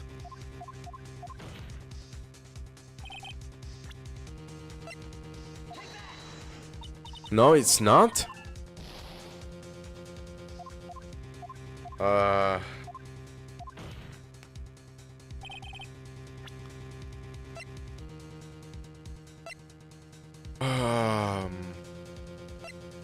Then it's this bullet.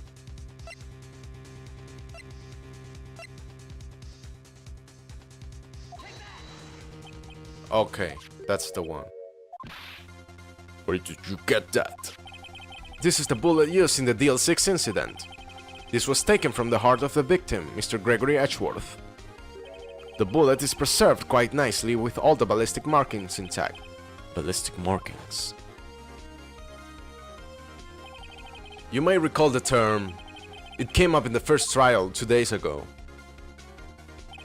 Ballistic markings are the fingerprints of a weapon. All bullets fired from a gun are marked with that weapon's unique pattern. By examining the markings, you can tell which weapon fired the bullet. It's quite accurate. We have 2 bullets in our possession. One, the bullet removed from Gregory Edgeworth's heart. The other, Mr. Von Karma, is the bullet buried in your shoulder. We could analyze both bullets. Then, if the markings matched, we would know that both bullets had been fired from the same gun. That's the very same pistol. In other words, the murder weapon that killed Gregory Edgeworth. Mr. Von Karma, you will let us remove the bullet from your shoulder. Then we'll compare the ballistic markings to those on this bullet. And solve this case once and for all. Well, Mr. Von Karma?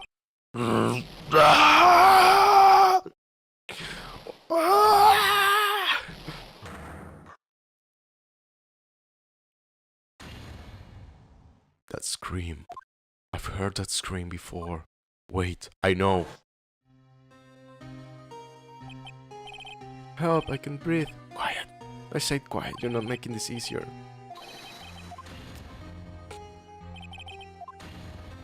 Right.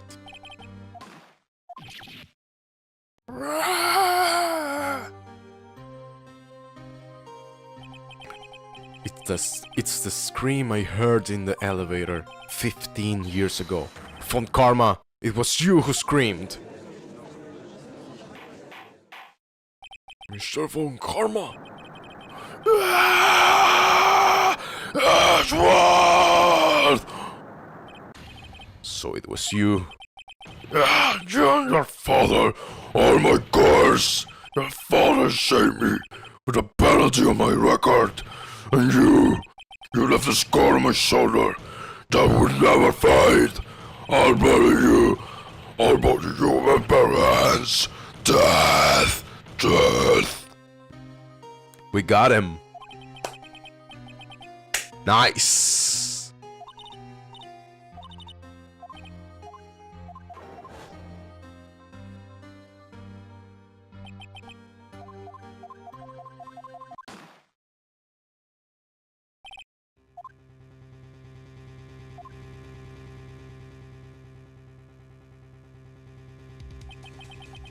Saw 3 people inside, all lying unconscious from oxygen deprivation.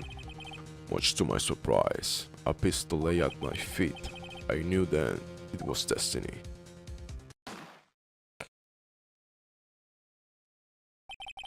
In his last moments, Gregory Edgeworth was still unconscious. He died, never knowing who had shot him. Later, he spoke through a medium, blaming Mr. Jogi. He was fooled. It was the perfect crime.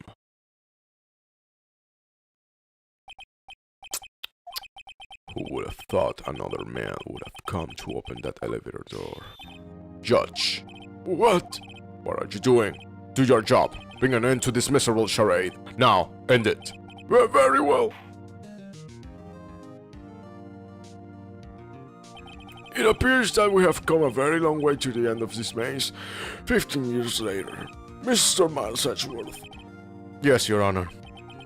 You were innocent. You are innocent. As you said, it was all a nightmare. Yes, Your Honor.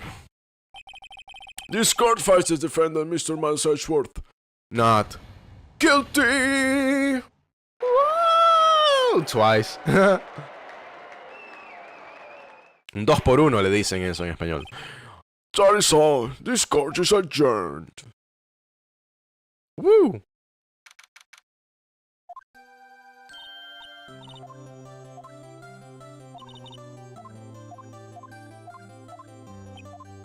It's finally over.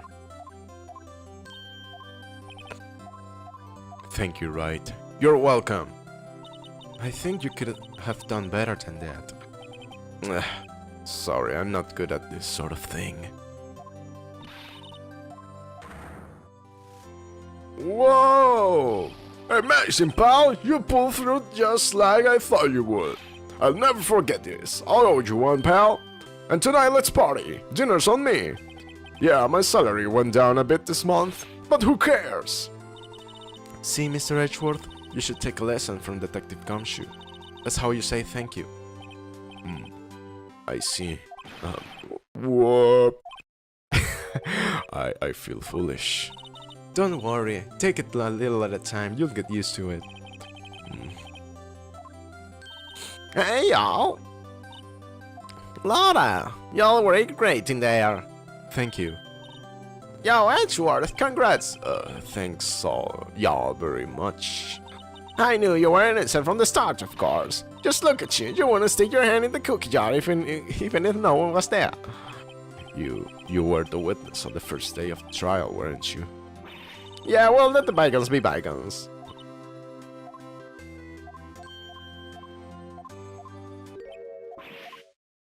What? Skianse, she's leaving me behind. Oh man, the butts. Congrats, Edgy. Here's a little gift for me in celebration. Celebration? That's unusual for you. Harry Butts, you come tonight too. My treat, pal. Huh? Thanks. Looking forward to it. Yo, Nick. That's the suit that questioned me. When he says treat, that's not police talk for prison food, right? Right? I think you'll be fine, Larry. Right. Yeah? What's up? That envelope that Larry gave me, it's got money in it. Oh yeah? That's $38, right? Huh, what a weird amount. I mean, it's not little, but it's not a lot either. 38 exactly. Yeah, it was Larry.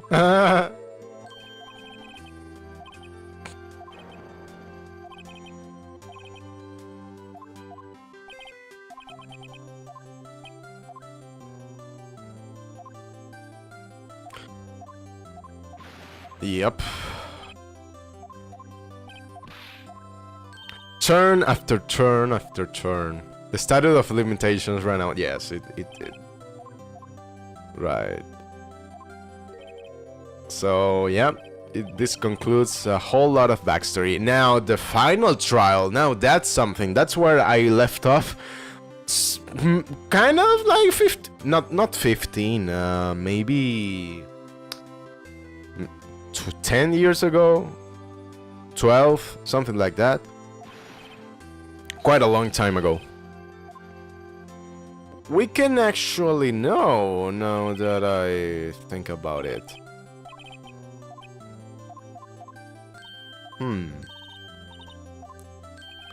Because I made an DS emulator tutorial and I just tested Phoenix Wright. Yeah, let's find that out.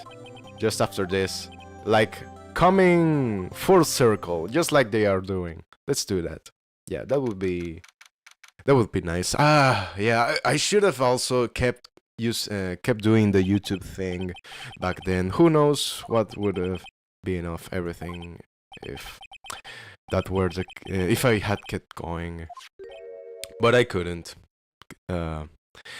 Crazy stuff happening in Venezuela, but yeah, we can come for full circle. Let's do it.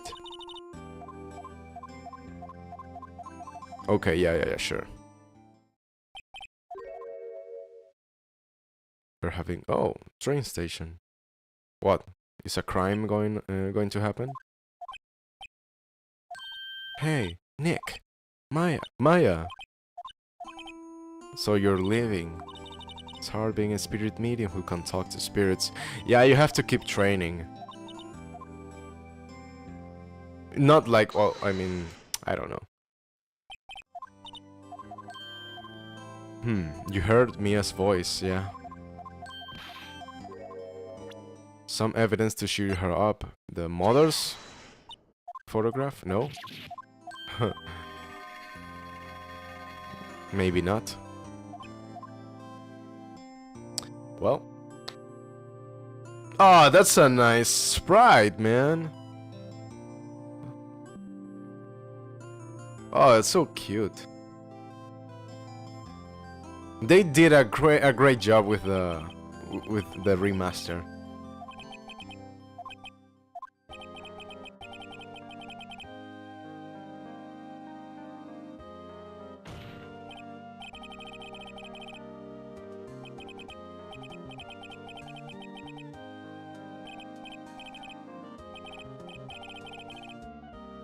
Cool. It's a nice what?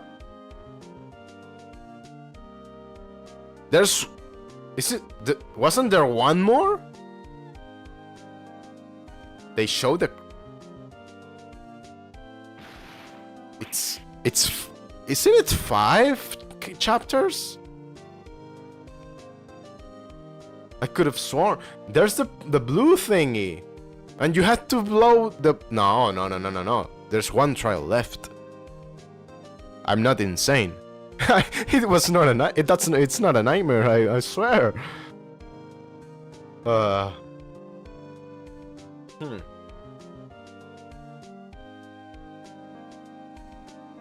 Yeah, I think they are trying to trick you to think that that's the last trial. That's probably it.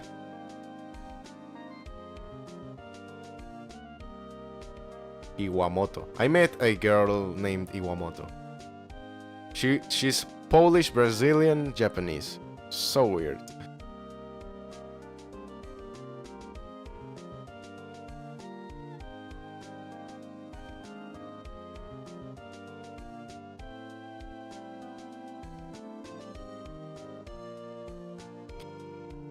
The credits. Oh, the butler. Oh, those cookies. Oh, I would love some coffee and cookies right now. I have to stop eating sweets, man. I like it too much. I mean, who doesn't? Dipping donuts in coffee. That's like drugs to me. Yeah. I wish I could just say, Alexa, make me a cup of coffee. Maybe eventually in 50 years? Yeah, in 50 years for sure.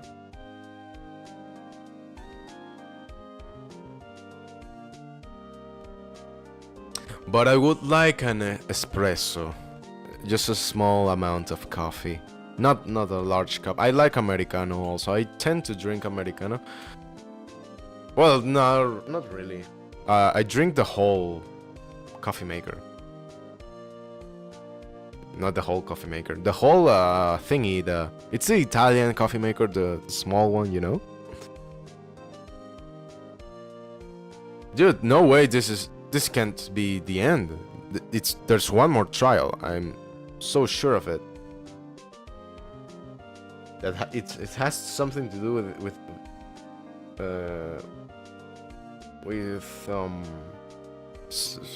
brothers, something. It's a family.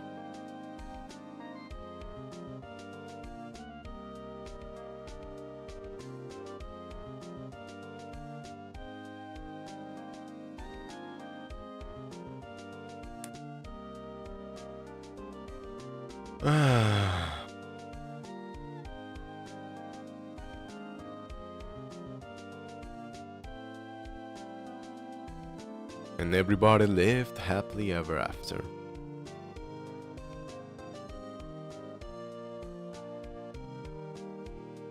Pink Princess.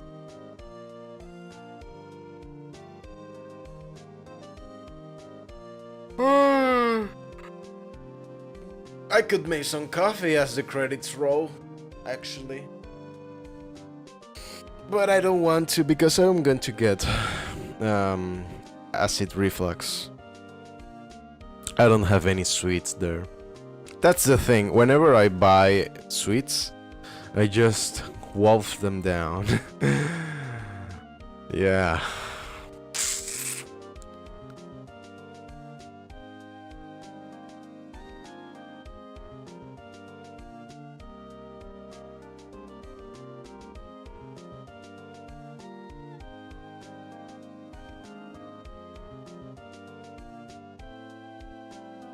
Oh, that's a photo. That's a nice sprite also. Capcom. There's one more. Yeah, exactly. Hold it. There's one more. That's the one. Yeah. With the girls. And she's like police lieutenant or something. Okay, we did it. We're on the final trial, which is quite complex, I believe. There's a lot of back and forth and stuff. We should finish it this week. So, okay, I'm going to see if we can do the guest stream right now. Or something else. It's still early, it's 10 a.m. I would love like a croissant or something, but I shouldn't really. Well, like maybe I could go. Yeah, I'll go buy something else that doesn't have gluten. That's the thing. Donuts and stuff have gluten, and it's very damaging to me. They change my mood like crazy, man. It's really weird. So yeah, I'm going to cut off the stream right now, and then I'll see you in just maybe an hour or two, maybe an hour probably. Yeah. Thank you guys for watching. Remember to hit that subscribe button and like and follow. And thank you very much, Percy, for hanging out and all the music recommendations. We will make something out of that. I'm going to listen to those actually. But yeah, take